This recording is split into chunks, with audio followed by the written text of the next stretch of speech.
जय सिया राम। मैं आपका भाई बुलंदशहर से लकी। तो भाई आज चल रहे हैं अयोध्या में ऐसी जगह जो बहुत कम लोगों को पता है, उसकी हिस्ट्री बताएंगे वहाँ जाके। तो उसका नाम है भरत कुंड। तो आज भरत कुंड चल रहा है और वहाँ जाके उसकी हिस्ट्री बताते हैं, वहाँ क्या हुआ था। तो वीडियो में बने रहें, वीडियो बहुत इंटरेस्टिंग होने वाली है। तो चलो चलते हैं आगे भरत कुंड। भाई मेरे को मिले भैया। भाई क्या नाम है तुम्हारा? गोलू। गोलू नाम है भाई का। तो यहीं रहते हो सूरज कुंड पे? हाँ, वो यहीं पे रहते हैं भरत कुंड पे। हाँ। तो इस कुंड की आप हिस्ट्री बताओ थोड़ी सी। क्या हिस्ट्री है इसकी, क्यों प्रसिद्ध है भरत कुंड? बस यहाँ पे भरत जी आते थे, यहाँ पे तपस्या कर, वो उधर मंदिर है, मंदिर पे तपस्या करते थे। मंदिर किस साइड है? मंदिर उस साइड है, यहाँ से 50 कदम है। अच्छा अच्छा। और वहाँ पे तपस्या करते थे। 3 मंदिर हैं वहाँ। वो फर्स्ट वाले पे वहाँ पे मिलाप हुआ था, फर्स्ट वाले पे। और सेकंड वाले पे किस किस का मिला हुआ था? भरत जी और हनुमान जी का। हनुमान जी का मिला हुआ था। तो ये वो वाली हिस्ट्री है कि जब हनुमान जी संजीवनी बूटी लेके जा रहे थे तो भरत जी ने तीर मार दिया था। हाँ, यहाँ पे तीर, उधर तीर मारा था। लास्ट वाले मंदिर पे मिलाप हुआ था। लास्ट वाले मंदिर पे मिला हुआ था। वहाँ पे जाएंगे आप तो बरगद का पेड़ है। हाँ। वो दोनों आपस में से मिला है। अच्छा। आप देखेंगे तो ये कुंड किस लिए प्रसिद्ध है? पहले तो आप ये बताओ कि यहाँ पे ये कुंड बना कैसे? ये कुंड जैसे यहाँ पे वैसे ही छोटा सा कुंड था। भरत जी आते थे, यहीं पे स्नान करते थे। अच्छा। हाँ, यहीं से स्नान होता था उनका। बहुत बढ़िया। तो मंदिर कितनी दूर है? तो ये वो जगह है जहाँ पे हनुमान जी और भरत जी का मिला हुआ था। देखिए मिलाप चल रहा है यहाँ पर अंदर। ये मंदिर के थोड़ा नीचे बेसमेंट में आते हैं तो यहाँ भरत बाबा बैठे हुए हैं अपना। और यही वो जगह है, इधर साइड में हनुमान जी हैं। उसी मंदिर में मैं हूँ जहाँ पर हनुमान जी और भरत जी का मिला हुआ था। और इधर आप देखेंगे तो सामने खड़ाऊ रखे हुए हैं भगवान श्री राम के, जहाँ पे भरत जी इन खड़ाओं की पूजा करते थे, यहीं से राजपाट चलाया करते थे। तो भाई इस मंदिर में चल रही है यहाँ पर रामायण। और इस मंदिर की थोड़ा सा हिस्ट्री में बता देता हूँ। मेरे को अंदर महाराज से बात हुई है कि जब भगवान श्री राम वापस आ रहे थे वनवास काट के, तो भगवान श्री राम ने हनुमान जी को भेजा कि भरत जी को बता दो कि मैं आ रहा हूँ। तो यहाँ पर इस मंदिर में भरत मिला हुआ है। जो सामने मूर्तियाँ हैं भरत जी की और हनुमान बाबा की। तो ये वो मंदिर है जहाँ पर हनुमान जी का और भरत बाबा का मिला हुआ था। और इधर ही साइड में भरत जी का प्राचीन मंदिर। चलते हैं अंदर और देखते हैं। ये देखो साइड में कितनी अच्छी अच्छी पेंटिंग्स बनाई गई हैं भगवान श्री राम की। भरत मिला हो रहा है यहाँ पर। ये देखिए मंदिर के अंदर है कि छोटी सी गुफा जहाँ पर भरत जी इसी गुफा में बैठकर तपस्या करते थे। आइए चलते हैं अंदर और अंदर से दिखाते हैं गुफा कैसी है।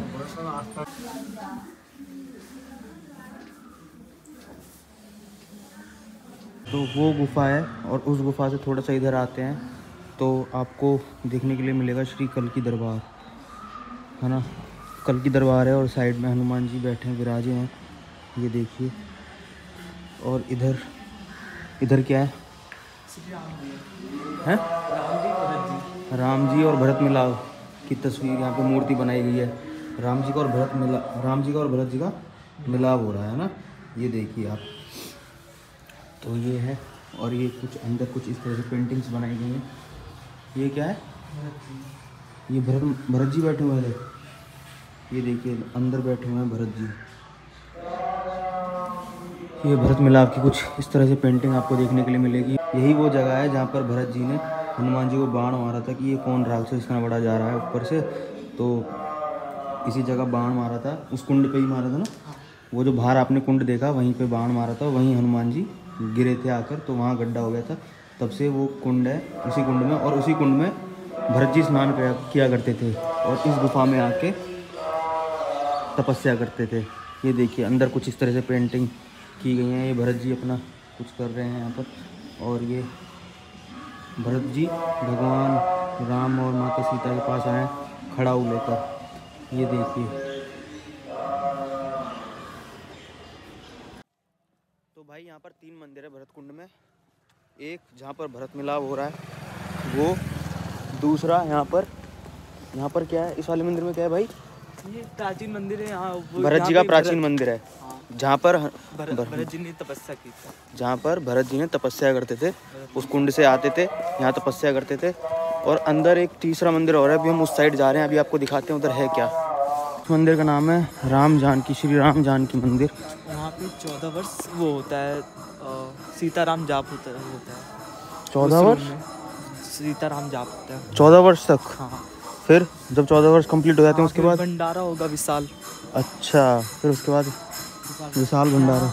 27 तीर्थों का जल आता है यहाँ पर। 27 तीर्थ का जो आप बता रहे थे हाँ, जल हाँ, भरत जी लेकर आए थे, हाँ, वो यहीं पर चढ़ाया जाता है, चढ़ाया गया था है। हाँ, इस जल में तो इस कुएं में हाँ, जय श्री राम।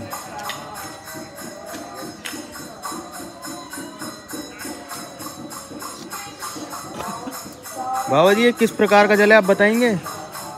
ये जल गुरु वशिष्ठ ने मंगाया था 27 नदियों का राजाभिषेक करने के लिए। अच्छा। जब राजाभिषेक नहीं हुआ जी। तो भरत जी ननिहाल से आए तो जल लेकर गए चित्रकूट मनाने। आधा जल चित्रकूट में छोड़ा, आधा नंदीग्राम में। जी। इसी जल से राजाभिषेक हुआ, लंका से लौट के आए अयोध्या में। तो ये जल खत्म नहीं होता? खत्म नहीं होता, चला करता है। ये आप ये पेड़ देख रहे हैं, बरगद का पेड़ है ना? हाँ। तो भाई ये एक पेड़ नहीं है, 2 पेड़ हैं, और देखिए दोनों ऐसे ऐसे मिले हुए हैं आपस में, ऐसा लग रहा है जैसे गले मिल रहे हैं, है ना? और इसी पेड़ के नीचे है गुरु वशिष्ठ का मंदिर। ये गुरु वशिष्ठ की मूर्ति है यहाँ पर, देखिए। और कुछ इस तरह से यहाँ पर भंडारा चल रहा है अच्छे से। माता सीता और भगवान श्री राम इस मंदिर के अंदर बैठे हैं।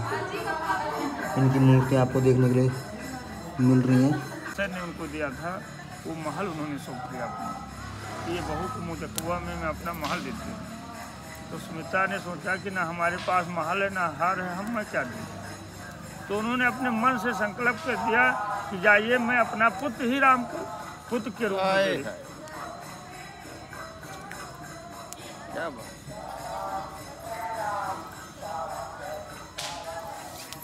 पुत्र ही मुँह दिखाई दे दिया।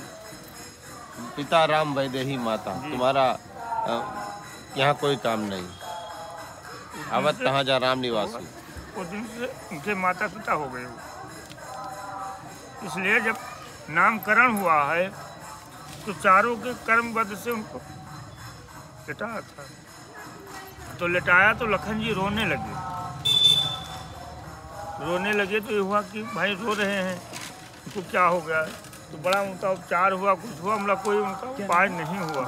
डॉक्टर वैद्य आए, ऋषि मुनि आए, सब आए। जब नहीं हुआ तो गुरु वशिष्ठ जी को बुलाया गया कि महाराज जी उपाय दे रहे, क्या हो गया इनको। तो उन्होंने देखा तो कहा कि महाराज जी ये तो कर्मबद्ध ही इनका गलत है, इनको प्रभु के चरणों में लिटा दो। और जब उनके चरण में लिटाए तो तुरंत ही शांत हो गए। इसीलिए पिता के चरणों में पुत्र का स्थान होता है। मुझे याद न करना, मेरी याद कभी नहीं आनी चाहिए आपको। कितना बड़ा त्याग सुमित्रा जी का। और माता सीता जी भी उनके साथ गई थी। इसलिए कहा था कि सपने मुझे नहीं याद करना, कि अगर मुझे याद करते हो तो उतना देर के लिए आप पिता से दूर हो जाओगे, पिता से आपकी मोह हट जाएगी। इसलिए मेरी याद नहीं आएगी तो पिता से दूरी नहीं होगी।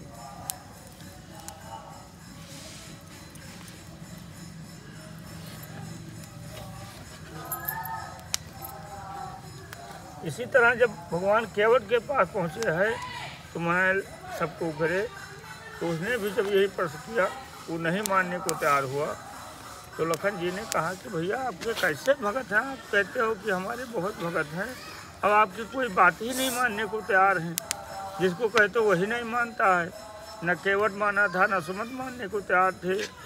तो कहा कि लखन भैया क्या बताएं, उनकी बोहनी खराब हो जाती है, तो वो दिन भर खराब ही चली जाती है। तो नहीं माना। तो कहीं कि इसका मतलब क्या भैया, कहीं बोहनी खराब है, जब तुम ही नहीं माने, इतना समझाए बार बार कि भैया तुम न जाओ, बन हमको मिला है, मतलब आप माने नहीं चले आए तो बोहनी खराब है, तो कहाँ कौन मानता है। जैसे आपको प्रेम है तो भैया के नहीं रहेंगे, वैसे इनको प्रेम है कि प्रभु के बिना मैं नहीं रहूँगा।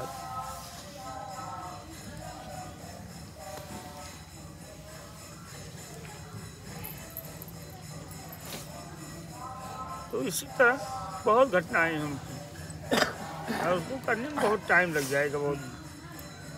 ये राम जी की कथा। इसी तरह भरत जी जब मनाने गए हैं, उन्होंने आए ननिहाल से, उनको जब मालूम हुआ कि बड़े भैया राम वन को चले गए, मेरी माँ वन उनको भेज दिया है, तो उन्होंने कहा कि ठीक है, जाके मैं इसी वक्त अभी राम को वहीं पे राजा बना के लौट आएंगे लेकर। तो सारी सामग्री लेकर उनको गए वहाँ पे मनाने के लिए चित्रकूट। तो जाते समय जब राजा जनक को मालूम हुआ कि भरत जा रहा है, तो उन्होंने अपनी सेना को लेकर वो भी चल दिए।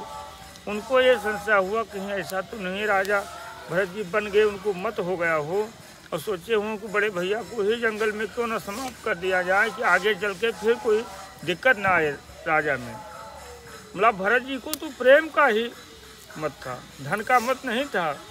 अगम स्नेह भरत रघुवर को जान ना जाए मनु विधि हरिहर को।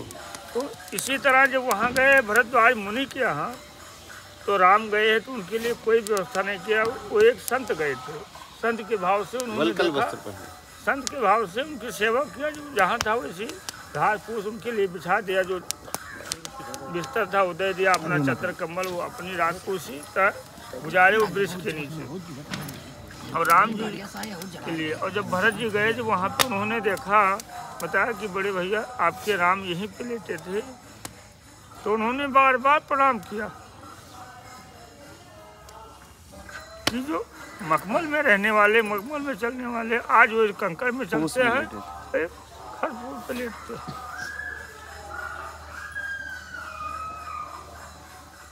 कितना मेरा दुर्भाग्य है कि मेरी वजह से भैया बच गए।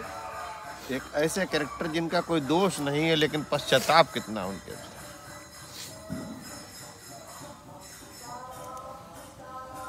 तो इस तरह देखते हुए उन्होंने गए। उन्होंने भरद्वाज मुनि ने जब इनको जाना सुना, तो उन्होंने सारे संपत्ति को इकट्ठा कर दिया। सारे भैया राम की कथा सुनते सुनते रो गए हैं, धन के कुबेर की तरह। उन्होंने कि राजा हमारा आ रहा है, ये रो गए हैं। देखिए भैया भरद्वाज जी जब उन्होंने इकट्ठा कर दिया, मतलब भरत जी जो है जैसे एक चकई चकवा होते हैं कि एक पिंजड़े में उनको बैठा दो, तो एक मुँह पच्छू कर लेंगे, एक पुरुष कर लेंगे, कभी उनको देखेंगे नहीं वो कौन है। उसी तरह सारी सामग्रियां रखी रही। हाँ, देखा ही नहीं, सुने तो बात देखो, उन्होंने देखा नहीं है क्या चीज रखा है। एक चकई चकवा के भात में उसको पड़ा रहने दिया। भरत जी ने मन से भी नहीं छुआ। वहीं पे भरद्वाज मुनि ने कहा कि अब धन्य है भरत, आप धन्य है।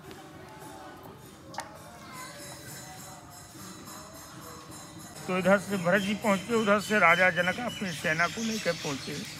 सभी बैठ के उनको वहाँ वार्तालाप हुआ। उसके बाद में समझा नहीं पाया, गुरु वशिष्ठ जी ने समझा, नहीं हल हुआ। जब राजा जनक पहुंचे तो दूसरा दिन जब हुआ, तो गुरु वशिष्ठ जी ने कहा कि भाई ये दोनों कुल के सर्वश्रेष्ठ हैं, पिता हैं। जो बेटी का पिता होता है पुत्र का भी पिता होता है। मतलब पुत्र का पिता केवल एक ही देखता है, अपना बेटा देखता है, और बेटी का जो होता है वो दोनों देखता है, उसको दोनों दिखाई देता है। तो इसलिए जो ये न्याय करेंगे वो सही करेंगे, और ये जो न्याय करेंगे उसको सभी को मानना होगा। उस पर भरत जी भी राजी हो गए और राम जी भी राजी। सभी जो प्रजाएं गए थे सभी उस पर सहमति कि हाँ जो ये निर्णय देंगे उसी पे सभी को मानना होगा। सब तैयार हो गई कि हाँ इसको मानिए। तो गुरु वशिष्ठ जी के कहने पे राजा जनक के लिए जब आया कि हाँ आप इसका निर्णय करिए, तो उन्होंने कहा कि भगवान शंकर और ब्रह्मा के पुत्र ऋषि गुरु वशिष्ठ जी जैसे नहीं इसका निर्णय कर पाए, तो मैं क्या कर सकता हूँ। तो उन्होंने कहा भगवान शंकर आशुतोष जी जाने इसका निर्णय वही करेंगे, उनके अलावा कोई नहीं कर सकता। विजयराज ने निर्णय नहीं। उन्होंने कहा कि ठीक है। भरत जी के पहले पक्ष में उन्होंने किया कि भरत आप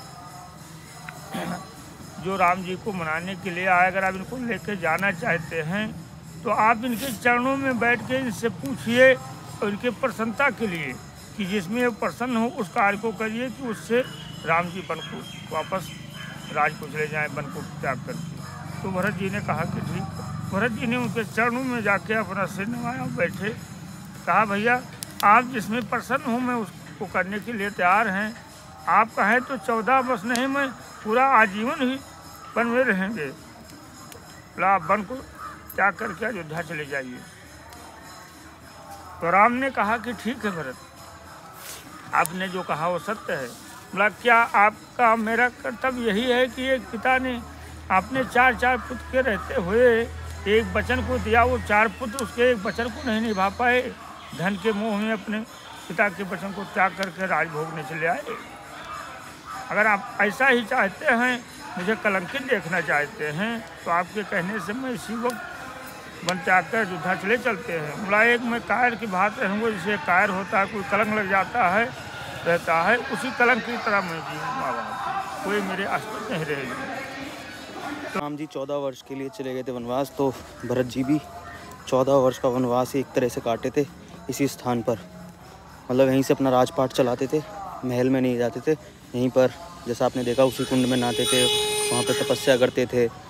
तो ये कुंड इसलिए प्रसिद्ध है क्योंकि यहाँ पर भरत जी ने भी 14 वर्ष का वनवास एक तरह से बोल सकते हैं वो यहाँ पर किया था, काटा था 14 वर्ष का वनवास। तो गुरु आपने महाराज जी की बातें सुनी, एकदम बढ़िया राम कथा एक सुनाई है महाराज जी ने। मतलब और वो अंकल लिटरली ऐसे रो गए और महाराज जी भी रो रो के बता रहे थे। मैं तो बहुत देर बैठा वहाँ, वीडियो बनाने मन ही नहीं कर रहा था, उन्हें बस सुनने का मन कर रहा था वहाँ पे उस टाइम। वहाँ बैठ के मेरे को सबसे ज़्यादा अच्छा लगा। तो भाई आज के व्लॉग की एंडिंग यहीं पर करते हैं। आज का व्लॉग यहीं पर रुकते हैं। कल मिलते हैं आपसे एक नए व्लॉग के साथ, और कल का व्लॉग होने वाला है बहुत ज़्यादा इंटरेस्टिंग, तो वो दिखाऊँगा मैं कहाँ जाऊँगा, क्या आपको दिखाऊँगा। तो रुकते हैं आज के व्लॉग को यहीं, और कल मिलते हैं आपसे एक नए व्लॉग के साथ। तब तक के लिए tata bye bye, good night, ध्यान रखें अपना। जय हिंद, जय सिया राम, हर हर महादेव, बाय बाय। और वीडियो को लाइक करना, कमेंट करना, चैनल को करना मेरे subscribe. Thank you very much.